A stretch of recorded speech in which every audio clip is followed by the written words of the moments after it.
वो अब दुनिया की बेहतरीन जो डेवलप करने वाली कंट्री है उनमें उनका नाम शामिल हो रहा है और वो दूसरे ममालिक से फायदा भी हासिल कर रहे हैं। हमने सारी जिंदगी अमेरिका के कहने माने और वो हमारे आगे आ रहे हैं। देखें वो भी अब अमेरिका के साथ है, वो भी रिलेशन बना रहा है, लेकिन वो अब पहले अपनी कौम को, अपने मुल्क को आगे रखते हैं। और इंडिया में इसलिए बना कि इंडिया का जो क्रिकेट बोर्ड है ना, उसके पास बहुत ज़्यादा पैसा है। उनका जो IPL है दुनिया की सबसे बड़ी स्पोर्ट्स लीग है क्रिकेट के हवाले से, और उनके जो IPL का जो पैसा है, यानी कि वो इतना पैसा अपने खिलाड़ियों को देते हैं, और उसके जो ब्रॉडकास्टिंग राइट हैं IPL के, वो बहुत ज़्यादा बिलियंस ऑफ डॉलर्स में वो सेल। तो ऑब्वियसली जब वो एक अच्छा स्टेडियम बना रहे हैं और उनके पास इक्विपमेंट ज़्यादा होंगे, उनके पास जगह ज़्यादा होगी, उनके पास अपॉर्चुनिटीज़ ज़्यादा बढ़ेंगी और इंटरनेशनली भी लोग पसंद करेंगे उनके पास जाना। उधर मैच देखना चाहेंगे? इंडिया वालों बुला लो, मैंने वहाँ का मैच कभी नहीं देखा, मैं आके देखना चाहूँगी। वहाँ पर किस टीम का मैच देखना चाहेंगे? मैं इंडिया का ही देखूंगी, इंडियन टीम बहुत अच्छा खेलती है। तो एक स्टेडियम जहाँ पर एक प्रॉपर स्टेडियम होगा,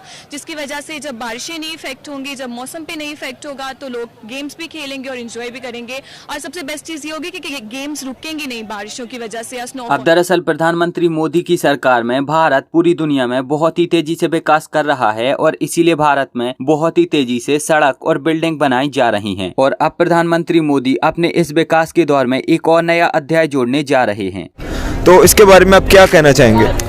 इसके बारे में ये कहना चाहूँगा कि स्टेडियम जो क्रिकेट के लिए बना है, दुनिया में कहीं भी बने हैं, उसको अप्रिशिएट करना चाहिए। और इंडिया में इसलिए बना है कि इंडिया का जो क्रिकेट बोर्ड है ना, उसके पास बहुत ज़्यादा पैसा है। उनका जो IPL है दुनिया की सबसे बड़ी स्पोर्ट्स लीग है क्रिकेट के हवाले से, और उनके जो IPL का जो पैसा है, यानी कि वो इतना पैसा अपने खिलाड़ियों को देते हैं, और उसके जो ब्रॉडकास्टिंग राइट है IPL के, वो बहुत ज़्यादा बिलियंस ऑफ डॉलर्स में वो सेल करते हैं। जैसे कि सोनी स्पोर्ट्स ने इस बार लिया है $1.2 बिलियन का, और वो खिलाड़ियों को भी $1 मिलियन $2 मिलियन देते हैं, उनकी ऑक्शन भी होती है। और पाकिस्तान में इसलिए ये मतलब बड़े स्टेडियम नहीं बन पा रहे हैं, जो स्टेडियम मौजूद है उनको अपग्रेड नहीं किया जा रहा, क्योंकि पाकिस्तान क्रिकेट बोर्ड के पास पैसा कम है। यहाँ पे जो ब्रॉडकास्टिंग जो है ना, स्पॉन्सर जो है वो बहुत छोटे छोटे हैं। तो अब दरअसल प्रधानमंत्री मोदी ने अपने कार्यकाल में वाराणसी का बहुत ही ज्यादा विकास करवाया है, और अब एक बार फिर से प्रधानमंत्री मोदी वाराणसी में एक बहुत ही बड़ा अंतर्राष्ट्रीय क्रिकेट स्टेडियम बनाने जा रहे हैं। और इस क्रिकेट स्टेडियम के बन जाने से न केवल वाराणसी के टूरिज्म और होटल को बढ़ावा मिलेगा, साथ ही साथ जो उत्तर प्रदेश की अर्थव्यवस्था है उसमें भी हमें एक सकारात्मक प्रभाव देखने को मिलेगा। उत्तर प्रदेश के युवाओं को क्रिकेट की ट्रेनिंग के लिए वर्ल्ड क्लास इंफ्रास्ट्रक्चर और सारी सुविधाएं इस स्टेडियम में उपलब्ध होंगी। और वाराणसी में बनने वाला ये अंतर्राष्ट्रीय स्टेडियम बहुत ही ज्यादा खास होने वाला है। इस स्टेडियम को गारजरी गाँव की 30 एकड़ जगह में बनाया जा रहा है, और इस स्टेडियम की क्षमता तकरीबन 30,000 लोगों की होगी, जिसे कि भविष्य में बढ़ाकर तकरीबन 40,000 तक कर दिया जाएगा। इसी के साथ साथ इस अंतर्राष्ट्रीय स्टेडियम में खिलाड़ियों को सारी वर्ल्ड क्लास सुविधाएं उपलब्ध होंगी, जिसमें उनको खेल के लिए एक बहुत ही बड़ी पिच मिलेगी, HD ब्रॉडकास्टिंग के लिए फ्लड लाइट मास्ट होगी, बेहतरीन ट्रेनिंग सिस्टम होगा, साथ ही साथ प्लग एंड प्ले ब्रॉडकास्टिंग ढांचागत सुविधाएं होंगी, पार्क रूप होगा, एक्सक्लूसिव नेट वाले प्रैक्टिस ग्राउंड होंगे, और इसी के साथ साथ पार्किंग के लिए भी पर्याप्त जगह होगी। इस अंतर्राष्ट्रीय स्टेडियम के साउथ पवेलियन के ऊपर वाले लेवल में एक विशिष्ट VVIP VIP जोन होगा, जिसमें डाइनिंग की सुविधा वाले कॉर्पोरेट बॉक्स और लॉज होंगी। स्टेडियम तक आसानी से और सुलभता से पहुंचने के लिए बेहतरीन रोड इंफ्रास्ट्रक्चर और साथ ही साथ कई और अन्य सुविधाएं उपलब्ध होंगी। अब काशी एक ऐसा शहर है जहां पर कण कण में भगवान बसे हुए हैं, और यहां पर आपको भगवान शिव की भक्ति का एक अलग ही स्वरूप देखने को मिलता है। तो इसीलिए जो काशी में अंतर्राष्ट्रीय स्टेडियम बनाया जा रहा है, उसके कण कण में भगवान भोलेनाथ से जुड़ी चीजें बहुत ही ज्यादा सुंदर तरीके से प्रस्तुत होंगी, जिसमें आप देख सकते हो कि भगवान शिव के माथे पर सुशोभित होने वाले चंद्रमा के आकार का ही इस स्टेडियम का छत बनाया जा रहा है। फिर जो इसकी फ्लड लाइट मास्ट है वो त्रिशूल के आकार की होगी, और जो इसका मीडिया सेंटर है वो डमरू के आकार का होगा। साथ ही साथ जो भगवान शिव का प्रमुख चढ़ावा है बेलपत्र, उसको आप इस स्टेडियम के चारों तरफ एक लग्जरी डिजाइन के तौर पर देख पाओगे। इस स्टेडियम की जो सीढ़ियां हैं उनको वाराणसी घाट की सीढ़ियों के जैसे बनाया जा रहा है। तो कुल मिलाकर इस अंतर्राष्ट्रीय स्टेडियम के बनने से न केवल भारत को अर्थव्यवस्था के तौर पर फायदा होगा, साथ ही साथ भारतीय युवाओं की प्रतिभा का भी विकास होगा, और भारत को टूरिज्म समेत कई और फील्ड में बहुत ही ज्यादा फायदा होगा। पाकिस्तान में इतना बड़ा स्टेडियम कब बनेगा? जब मुझे पता चल जाएगा। किस चीज का? इन सब चीजों का। यानी कि नामुमकिन वाली बात। नहीं, अभी मुझे पता चल गया। आपने कभी स्टेडियम में मैच देखा है? हाँ जी, देखा है। कैसी फैसिलिटीज रहती हैं उनकी?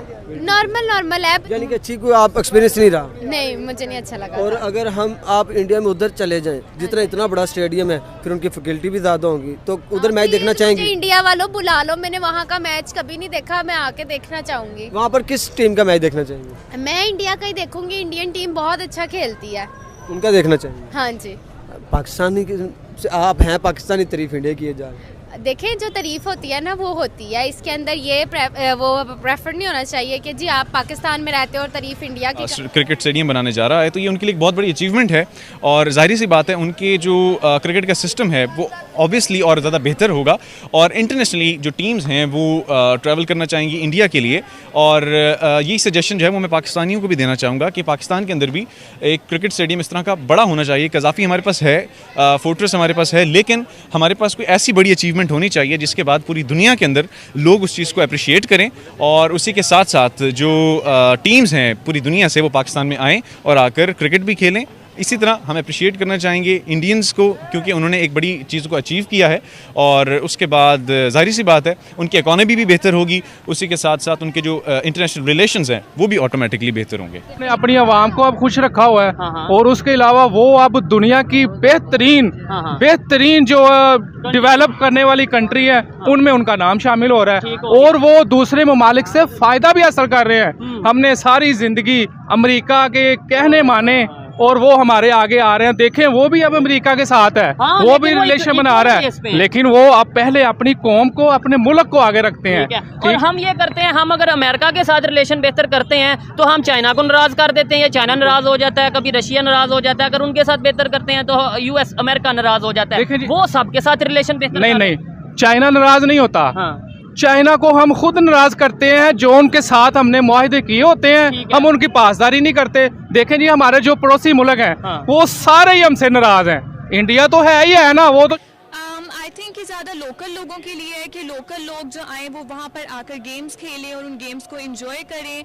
तो अब ये स्टार्ट हो गया है, तो अगर लोकल लोग आ रहे हैं तो I think in future international games भी होनी चाहिए। तो आई थिंक हमें इसको प्रमोट करना चाहिए ताकि ज़्यादा लोगों तक इस स्टेडियम के बारे में इंफॉर्मेशन जाए और उसके बाद यहाँ पर लोकल के अलावा इंटरनेशनल गेम्स भी होंगी। बिल्कुल सही आयशा। तो वहाँ पर ऑब्वियसली स्नो फॉलिंग होगी, बारिशें होंगी या वेदर के डिफरेंट कंडीशंस होंगी।